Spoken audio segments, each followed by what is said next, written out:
Commander Jake Morrison stood at the center of the bridge, watching the stars drift past the main viewing screen. The UES Liberty had been traveling through empty space for 3 weeks now, mapping star systems that no human had ever seen before.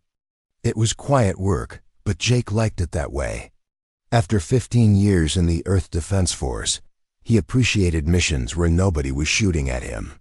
"Commander, I'm picking up something strange on the long-range sensors," said Lisa Parker, from her navigation station. She was young, maybe 25, with bright eyes that never seemed to miss anything. This was her first deep space mission, but she had already proven herself valuable to the crew. Jake walked over to look at her screen. Lines of green light showed the positions of stars, planets, and asteroids in the area. But there was something else there too. A cluster of red dots moving information through the darkness. "What am I looking at, Lisa?" "I'm not sure, sir. The computer says they're ships, but they don't match anything in our database. There are a lot of them, maybe 1,000 or more." Jake felt his stomach tighten. 1,000 unknown ships moving through space was not something you saw every day. He pressed a button on his chair that would alert the rest of his senior staff. "Ryan, Amanda, Kate, please report to the bridge immediately." Within minutes, his 3 most trusted officers had arrived. Ryan Bell was the chief engineer, a tall man with graying hair who could fix anything that broke on the ship. Amanda Cole handled all communications, and she was the best at her job that Jake had ever seen. Kate Sullivan was his first officer, smart and calm under pressure. "Show them what you found, Lisa," Jake said. The navigation officer transferred her readings to the main screen. Everyone on the bridge could now see the cluster of red dots moving through space like a school of fish. "How far away are they?" Kate asked. "About 2 light years, moving toward the Galactic Empire's border systems," Lisa replied. Jake had heard of the Galactic Empire, of course. It was a group of alien species that controlled a large part of this galaxy.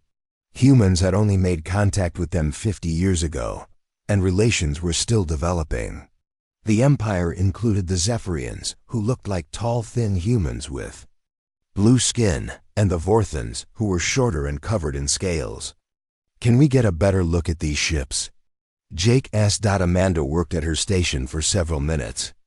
"I'm boosting the sensor power now, Commander. The image should be clearer in a moment." When the new image appeared on the screen, everyone on the bridge went quiet. The ships were unlike anything Jake had ever seen. They were not built like human ships, which were all straight lines and metal plates. They were not built like the alien ships he had studied either, which were smooth and curved, but still clearly made of metal and plastic. These ships looked alive. They had flowing curves that seemed to pulse and move. Parts of them glowed with soft light that changed color like a heartbeat. Some were long and thin like snakes, while others were round like jellyfish. But they all moved together in perfect formation, as if they were all part of one giant organism. "My God," whispered Kate. "What are they?" "I don't know," Jake said. "But they're heading straight for Empire space." "Ryan, how long would it take us to reach the nearest Imperial base?" The engineer checked his calculations. "At maximum speed, about 6 hours to reach Kepler Station." Kepler Station was a neutral trading post where humans and aliens worked together. It would be the best place to report what they had found. "Amanda, try to get a message to Captain Steve Rogers on the Hughes Harmony. He's stationed at Kepler Station." "Yes, sir." Amanda's fingers danced over her controls. After a few minutes, she looked up. "I have Captain Rogers on the line, Commander." The main screen changed to show a middle-aged man with kind eyes and graying hair. Steve Rogers had been Jake's instructor at the academy years ago, and Jake respected him greatly. "Jake, good to see you. What can I do for you?" "Steve, we've discovered something you need to know about.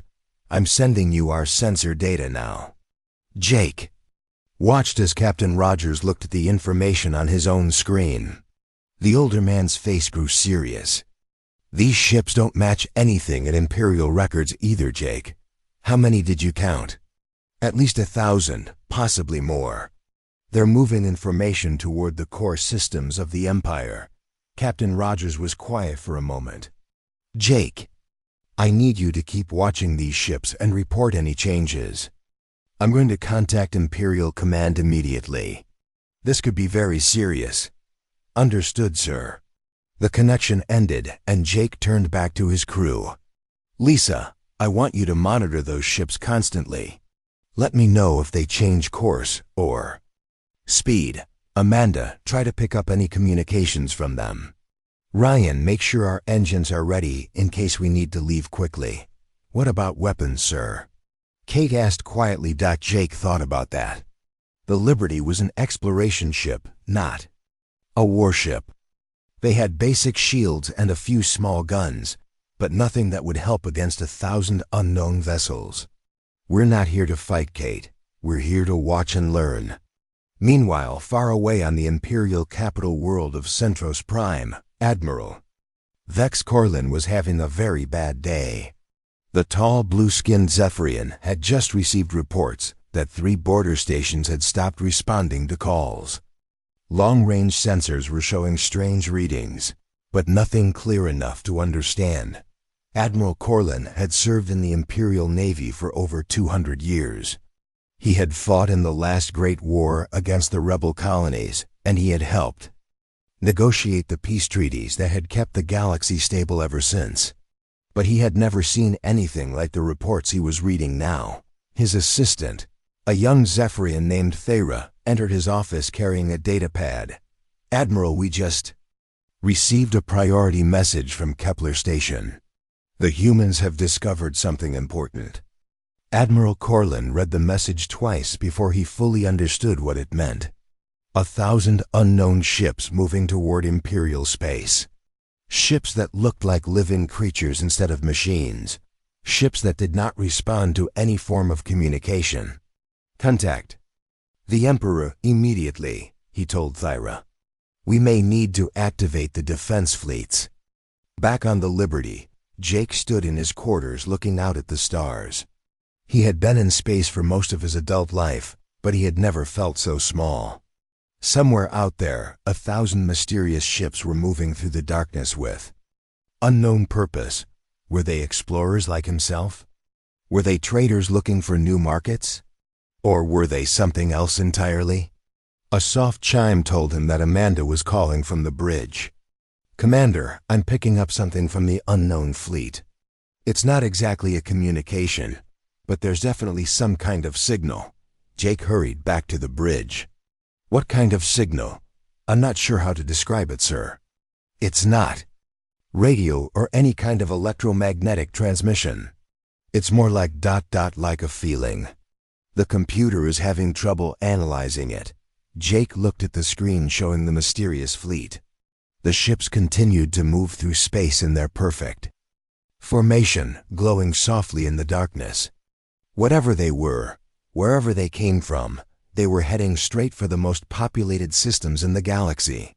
Keep monitoring that signal, Amanda, and everyone else, stay alert. I have a feeling our quiet mapping mission just became something much more important. As Jake spoke, he had no idea how right he was. The discovery of the mysterious fleet would change everything for humans, aliens, and the entire galaxy. But for now, all he could do was watch and wait as the unknown ships moved through the darkness toward their destination.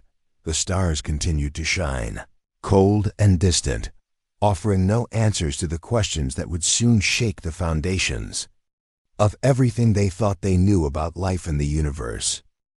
Admiral Helen Brooks stood on the bridge of the U's Valiant, watching her mixed fleet move through space toward the unknown Armada. She had been given command of 60 ships from 3 different species, all working together to make peaceful contact with the mysterious vessels that Commander Morrison had discovered.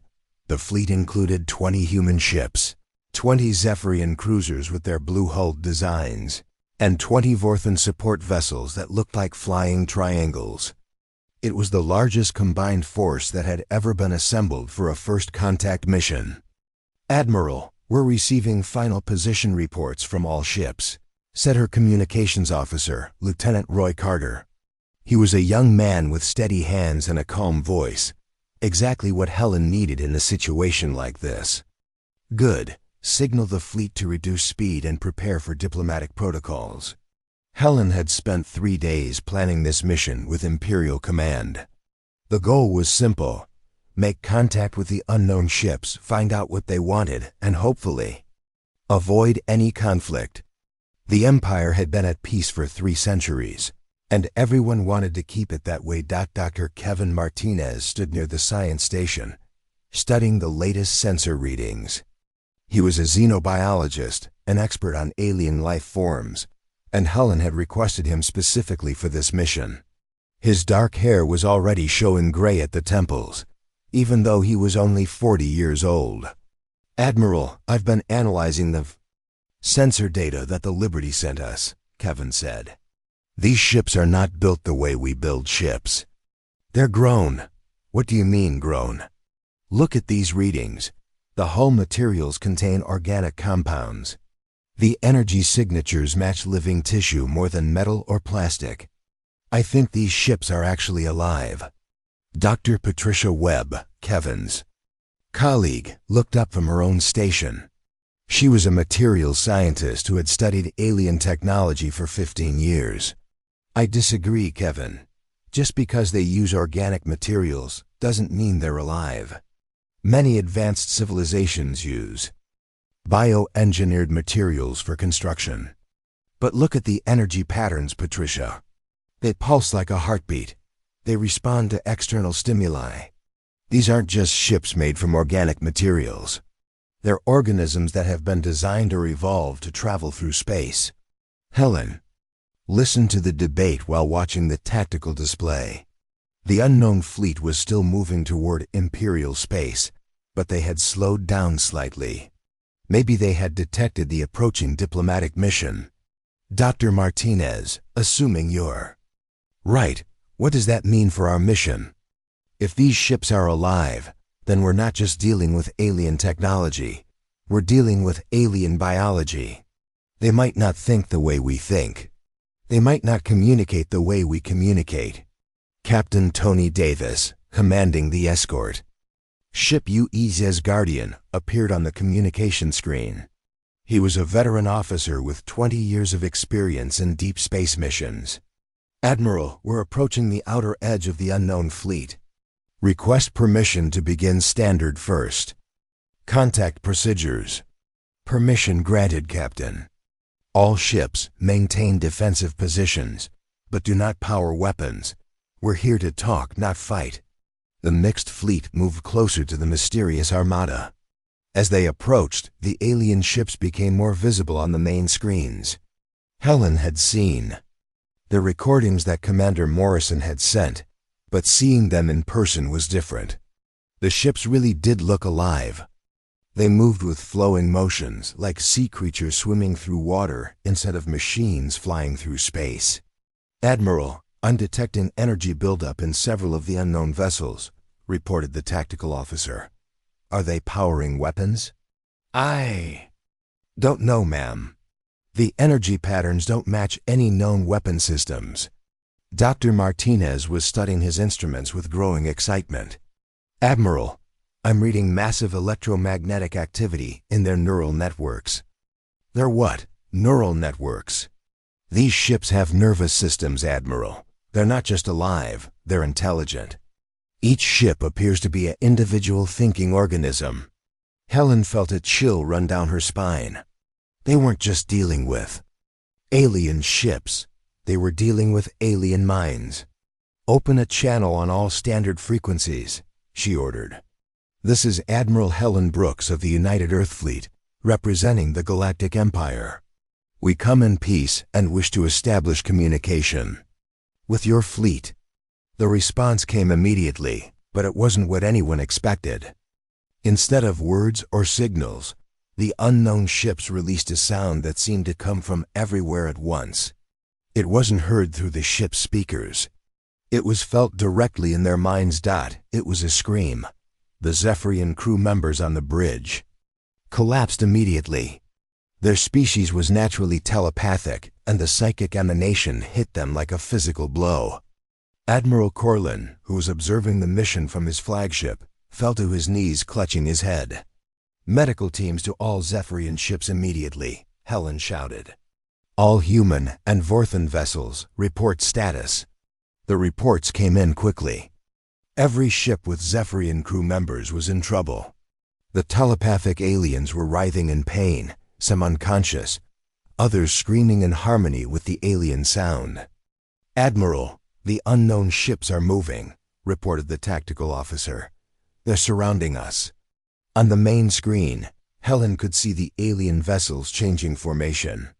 They moved like a pack of predators flowing around the diplomatic fleet with impossible grace. Their bioluminescent patterns were pulsing faster now, and the colors had changed from soft blues and greens to angry reds and oranges. "It's not working," Dr. Martinez said, his voice tight with fear. "They see us as a threat, or maybe as prey." The lead alien ship, a massive organism that looked like a cross between a whale and a jellyfish, moved directly toward the Valiant. As it approached, Helen could see details that the long-range sensors had missed. The ship's surface was covered in what looked like eyes, thousands of them, all focused on the human fleet. "All ships, prepare to withdraw," Helen ordered. "This is not going according to plan." But before the fleet could move, the lead alien ship released another pulse of energy. This time it wasn't psychic. It was electromagnetic, and it hit the diplomatic fleet like a wave. Systems failed across the entire fleet.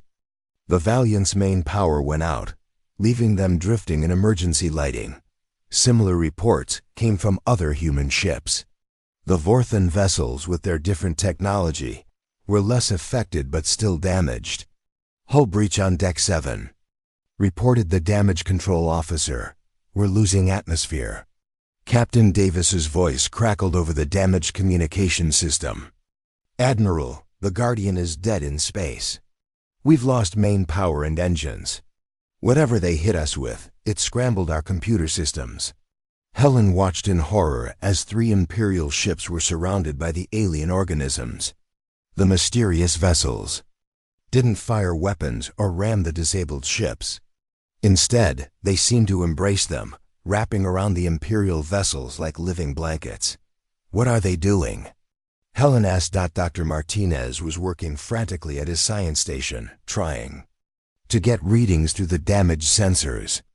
"I'm detecting some kind of biological field around the captured ships. The crew members are still alive, but their biosigns are changing." "Changing how?" "I don't know.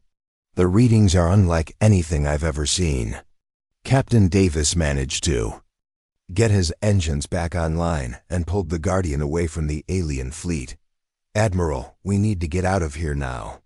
Whatever these things are, they're not interested in peaceful contact." Helen made the hardest decision of her career. "All functional ships, withdraw immediately. We'll regroup at Kepler Station." As the surviving ships of the diplomatic fleet limped away from the encounter, Helen watched the alien Armada continue its journey toward Imperial space. 3 ships had been lost, their crews captured and changed in ways that nobody understood. "Dr. Martinez, I need you to analyze everything we recorded.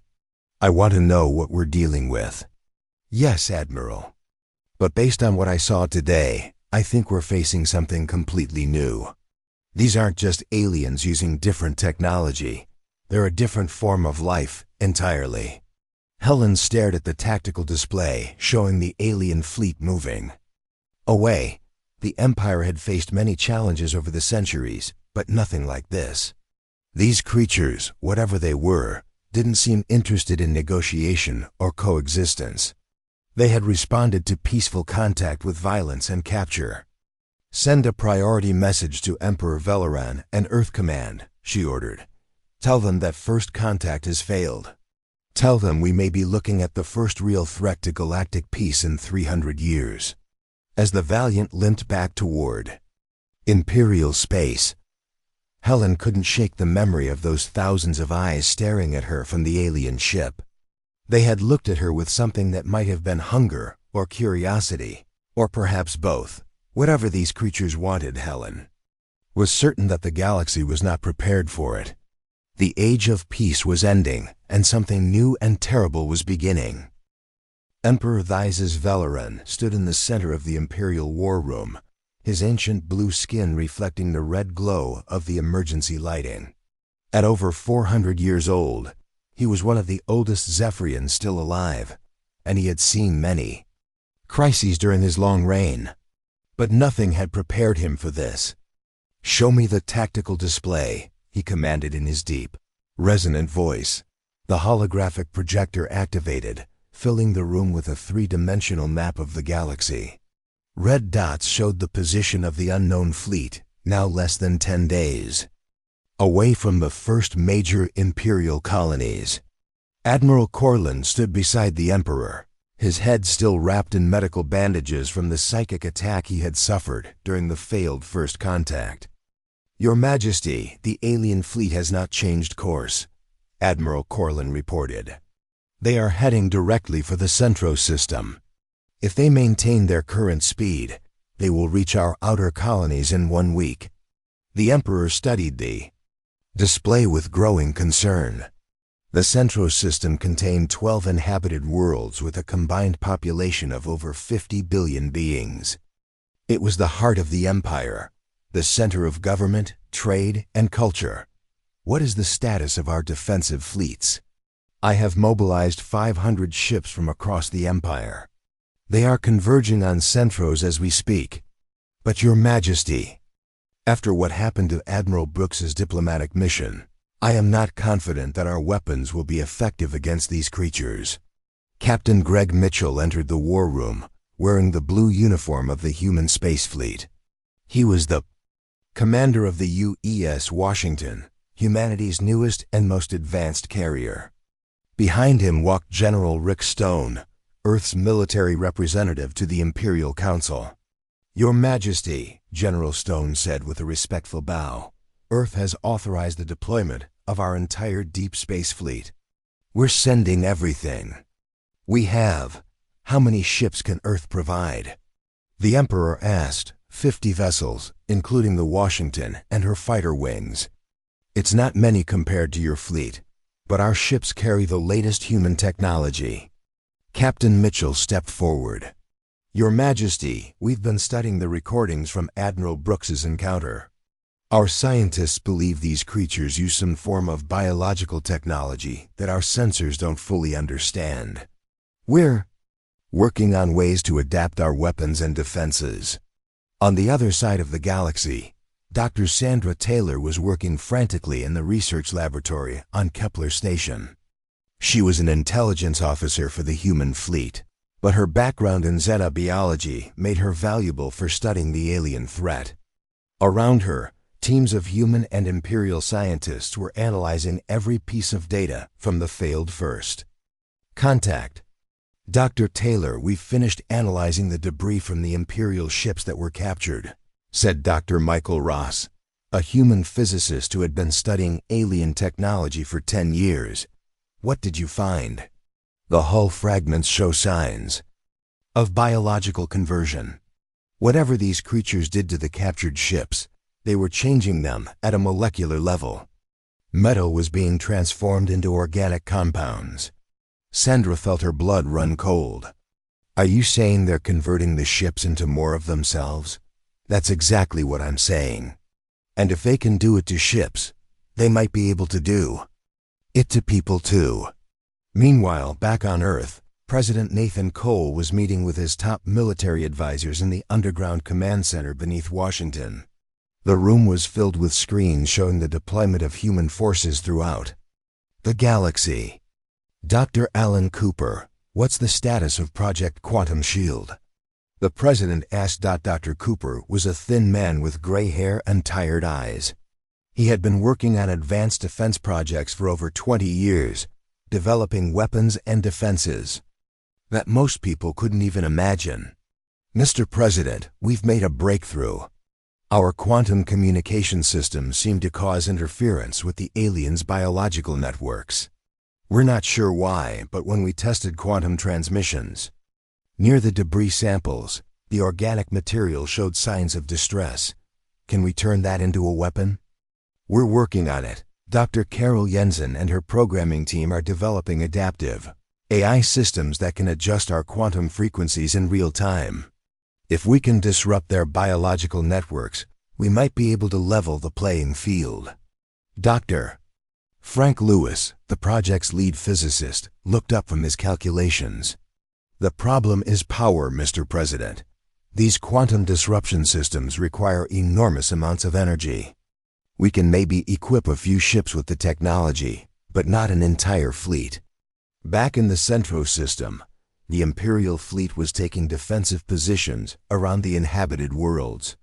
Admiral Corlin commanded from the bridge of the massive dreadnought Eternal Glory, a ship that was over 2 kilometers long and carried enough firepower to destroy a small moon. "Admiral, we're receiving reports from our scout ships," said his communications officer. "The alien fleet has entered the outer system. They're moving past the gas giants and heading for the inner worlds." Admiral Corlin studied the tactical display. The alien ships were moving in the same flowing formation they had maintained throughout their journey. But now, as they approached populated worlds, their bioluminescent patterns were pulsing faster and brighter. "All ships, prepare for battle. Fighters, launch immediately. I want a defensive screen around every inhabited planet." Captain Lavra King was piloting the scout ship UE's Ranger, moving carefully through the asteroid field at the edge of the Centro system. Her job was to get close to the alien fleet and gather intelligence without being detected. "Captain, I'm reading massive energy signatures from the alien ships," reported her sensor operator, Lieutenant Danny Roberts. "They're much larger than we thought. Some of these organisms are over 5 kilometers long." Lavra watched through her ship's telescope as the alien fleet approached. Up close, the creatures were even more disturbing than the long-range sensors had shown. They moved like living things, but they were the size of cities. Their surfaces rippled and flowed, and she could see smaller organisms moving around inside them like blood cells in a body. "Danny, are you recording all of this?" "Yes, Captain, but there's something else. I'm detecting energy signatures from inside the larger creatures. It looks like there are ships in there. Human and Imperial ships. The captured vessels from Admiral Brooks's mission? Maybe, but I'm reading a lot more than 3 ships. It looks like dozens of vessels from different species." Lavra felt a chill of fear. If these creatures had been capturing ships and crews throughout their journey, then they were dealing with something far worse than anyone had imagined. "Get us out of here, Danny. We need to report this to Admiral Corlin immediately." As the Ranger raced back toward the Imperial fleet, the alien Armada continued its approach toward the inner worlds. On the surface of Centros Prime, billions of beings watched the sky with growing fear. Emergency broadcasts were telling people to stay in their homes and prepare for evacuation if necessary. In the Imperial War Room, Emperor Veleran received the latest reports with growing alarm. The alien fleet was not just approaching the system. It was spreading out, with different groups of creatures heading toward different planets. "They're not just passing through," Admiral Corlin reported. "Via communication link. They're targeting every inhabited world in the system. This is a coordinated attack." The Emperor closed his ancient eyes for a moment, feeling the weight of his responsibility.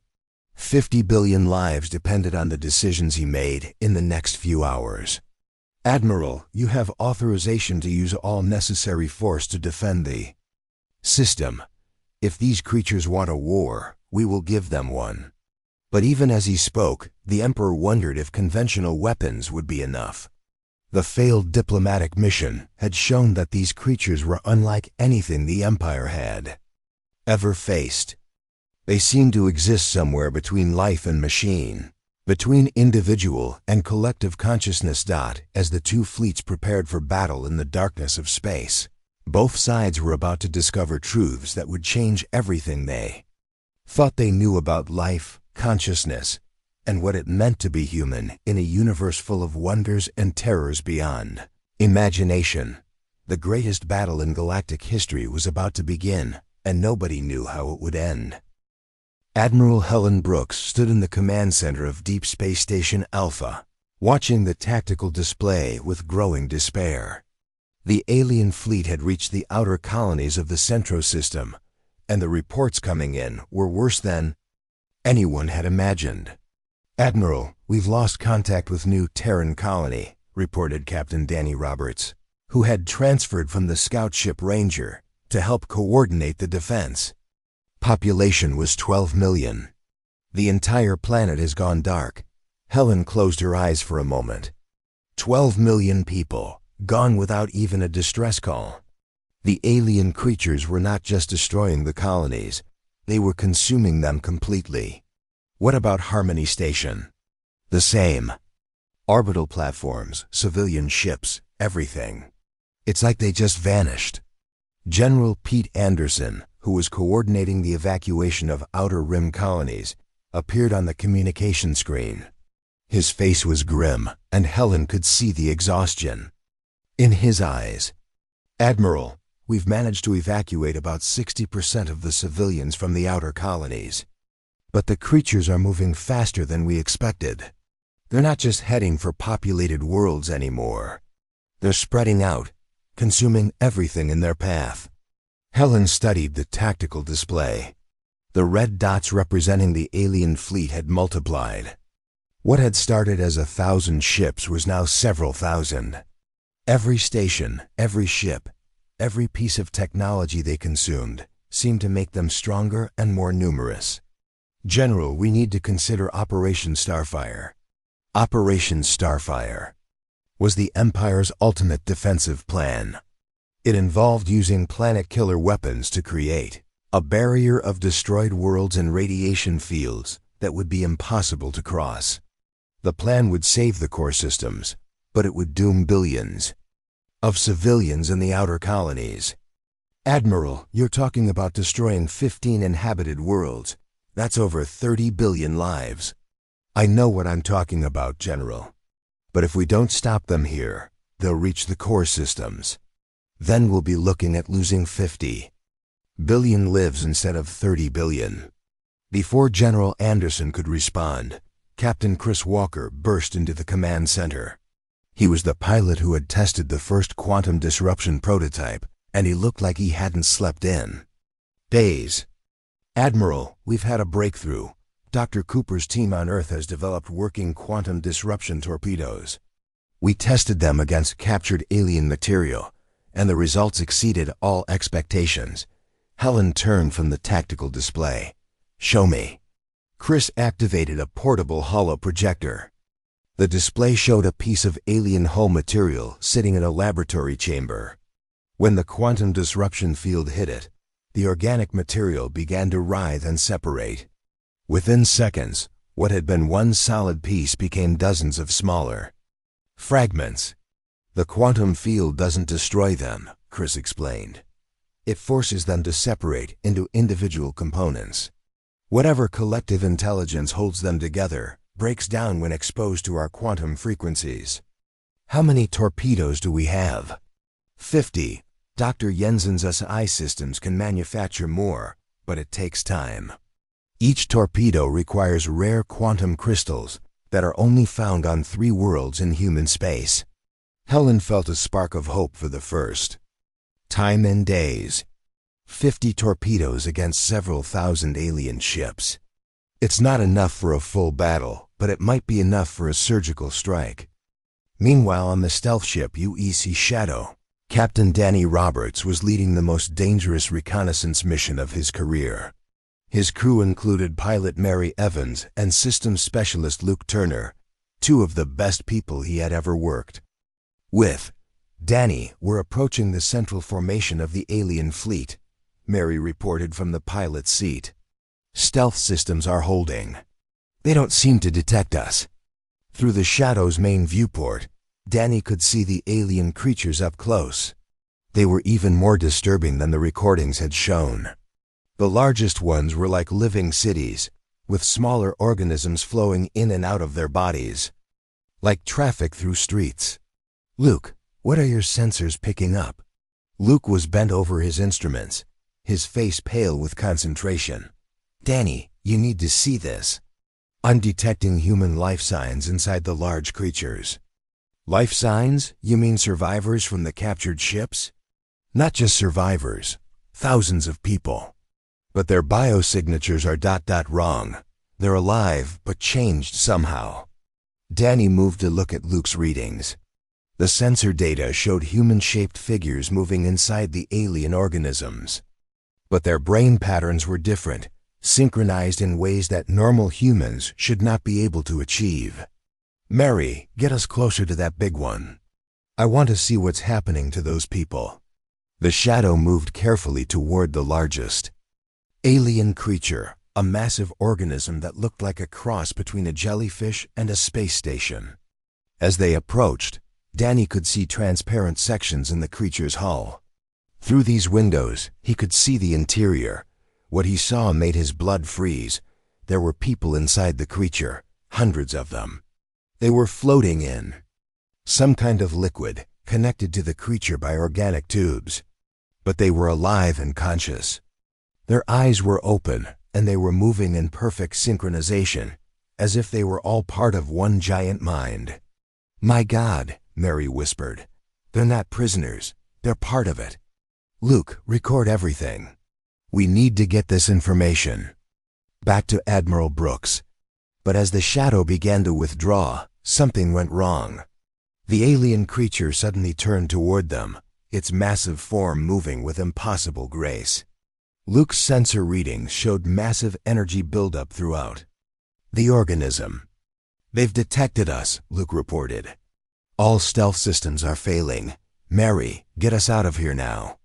The Shadow raced away from the alien fleet as fast as its engines could carry it.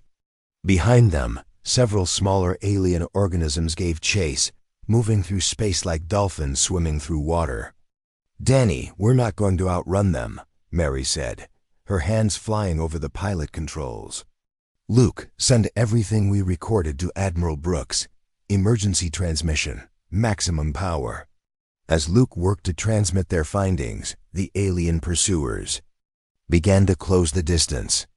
But just as they were about to reach the Shadow, something unexpected happened. The creatures suddenly stopped their pursuit and turned back toward their fleet. Why did they stop? Mary asked. Danny watched the alien organisms retreat through the rear viewer. "I think they got what they wanted. They wanted us to see what they're doing to those people. They wanted us to be afraid." When the Shadow reached Imperial lines, Danny immediately reported to Admiral Brooks. The intelligence he brought was devastating. The alien creatures were not just destroying human and alien populations. They were absorbing them, turning conscious beings into components of their collective intelligence. "Admiral, the people inside those creatures are still alive," Danny reported. "But they're not themselves anymore. They're all connected, thinking as one mind." Dr. Janet Phillips, who had been studying captured alien material on the research Station Deep Space Nine, confirmed Danny's worst fears. "Admiral, I've been analyzing the biological processes these creatures use. They don't kill their victims. They integrate them. Every person they capture becomes part of their collective consciousness. And that makes them smarter, more capable of adapting to our tactics." Helen stared at the tactical display showing the approaching alien fleet. With every ship they captured, every colony they consumed, the creatures became more powerful. At this rate, they would be unstoppable by the time they reached the core systems. "Dr. Phillips, how many quantum disruption torpedoes would we need to break up their entire fleet?" "At least 1,000, maybe more. The larger organisms would require multiple hits to fully separate. We have 50 torpedoes and no time to build."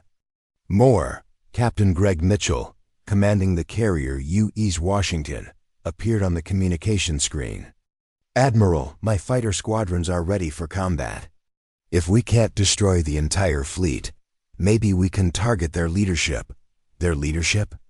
The largest creatures seem to be controlling the smaller ones. If we can disrupt the big ones with quantum torpedoes, it might cause chaos in their formation.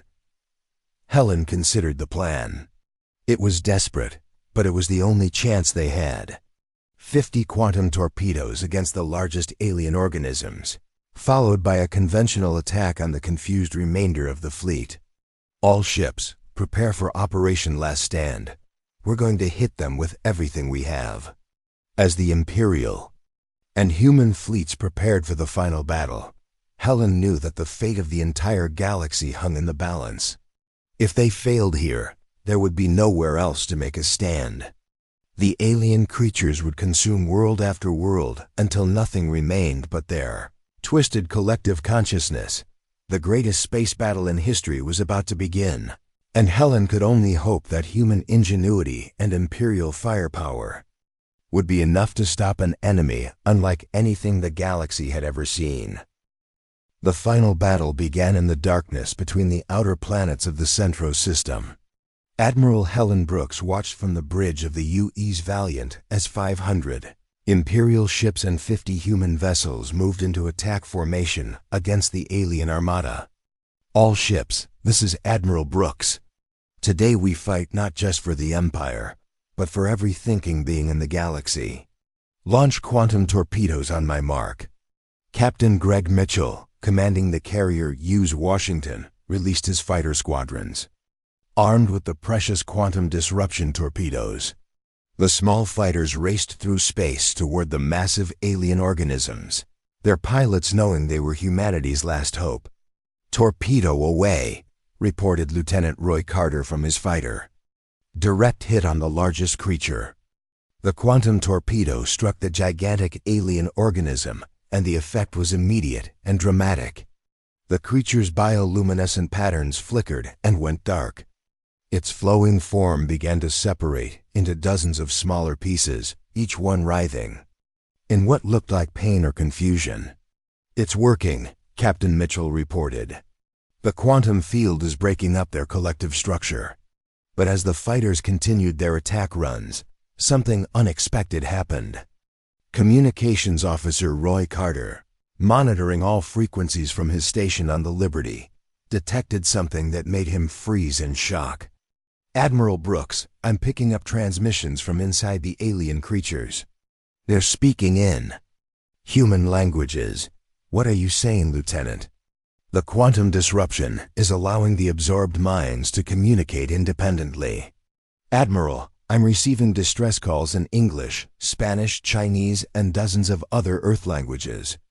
Dr. Kevin Martinez, who was monitoring the biological readings from the research ship Deep Space 7, confirmed Carter's discovery. "Admiral, the quantum field isn't just separating the creatures. It's freeing the individual consciousnesses that were trapped inside them." Helen felt her world turn upside down.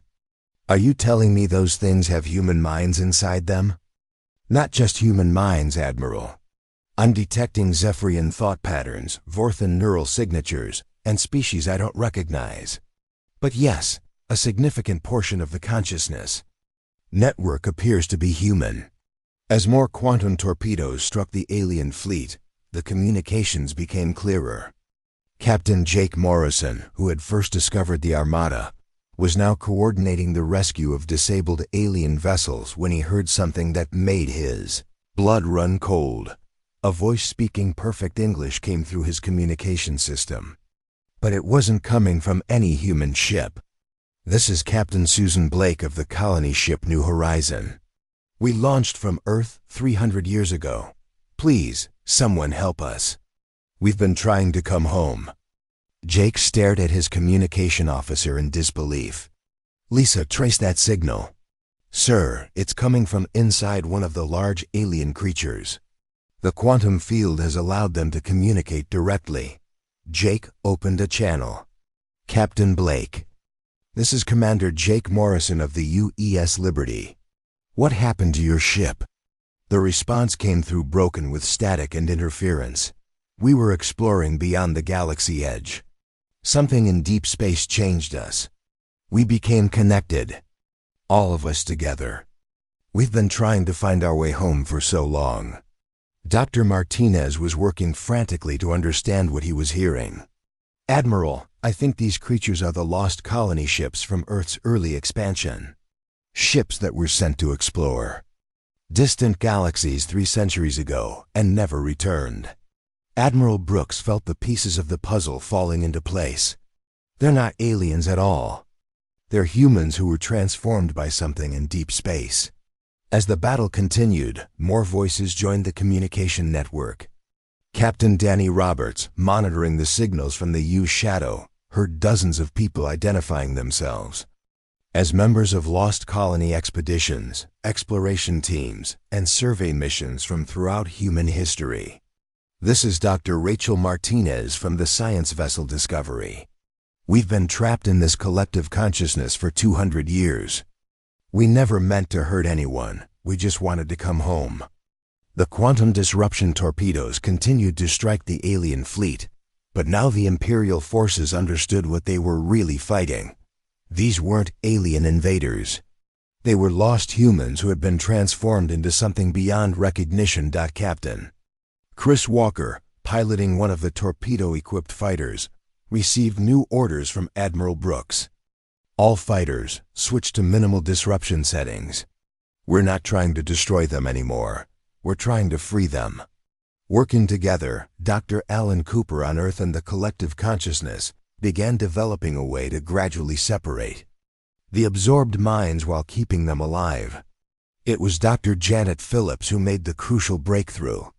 Admiral, I think I understand what happened to them. They encountered some kind of quantum field in deep space that merged their consciousness with an alien biotechnology. They became a hybrid of human thought and alien biology. Can we reverse it? Not completely. But we can help them exist as individuals again while maintaining the benefits of their enhanced biology. Captain Sarah Nelson, who had been coordinating humanitarian efforts throughout the crisis, volunteered to establish direct communication with the collective consciousness. Using quantum encrypted channels, she was able to speak directly with the merged human minds. This is Captain Sarah Nelson of Earthfleet. We want to help you. Can you tell us how to safely separate your consciousness without harming anyone? The response came from hundreds of voices speaking in unison, but each maintaining their individual identity. We have learned much during our time in this form. We can show you how to create a new kind of existence, where individual thought and collective knowledge can work together. Over the following hours, human and Imperial scientists worked with the transformed colony ship survivors to develop a separation process. It was slow and careful work, requiring precise quantum field adjustments to free each individual consciousness without destroying the biological systems that kept them alive. Admiral Corlin, who had recovered from his earlier injuries, coordinated the establishment of a temporary colony system where the freed humans could rebuild their society. Emperor Valoran has authorized the creation of a new sector specifically for your people.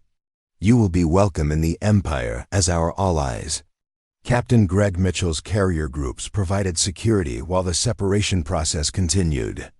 It took 3 weeks to safely extract and relocate over 50,000 human colonists who had been trapped in the collective for centuries.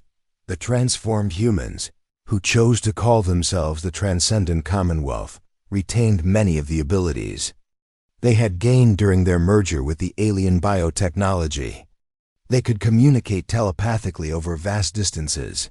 Their bodies were enhanced for survival in space, and their collective knowledge included scientific advances that were centuries ahead of normal human development. Dr. Kevin Martinez, now working as the chief liaison between normal humans and the Transcendents, marveled at what they had become.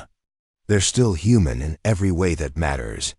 They've just evolved beyond what we thought was possible. Emperor Valoran, meeting with the leaders of the Transcendent Commonwealth, offered them full membership in the Galactic Empire. Your unique nature offers unprecedented opportunities for exploration beyond our galaxy. You could serve as ambassadors to forms of life that we cannot even imagine. Admiral Helen Brooks, now promoted to Supreme Commander of Galactic Defense, established new protocols for dealing with transformed or enhanced human populations. The crisis that had nearly destroyed the Empire had instead opened doorways to possibilities that no one had ever considered. Captain Jake Morrison, who had first discovered the mysterious Armada, was chosen to command the first joint exploration mission beyond the galaxy's edge. Working with transcendent navigators who could survive in deep space, they would search for other lost human colonies and perhaps make contact with the alien intelligence that had originally transformed the colonists. The galaxy stood at the beginning of a new age. The Armada that had seemed so threatening had turned out to be long-lost family trying to find their way home. The Empire, once facing its greatest crisis, now had allies whose unique abilities promised to unlock the secrets of the universe itself. And in the deep space beyond the galaxy's edge, ancient intelligences watched with interest as humanity took its next step toward a future that would reshape the very nature of life among the stars.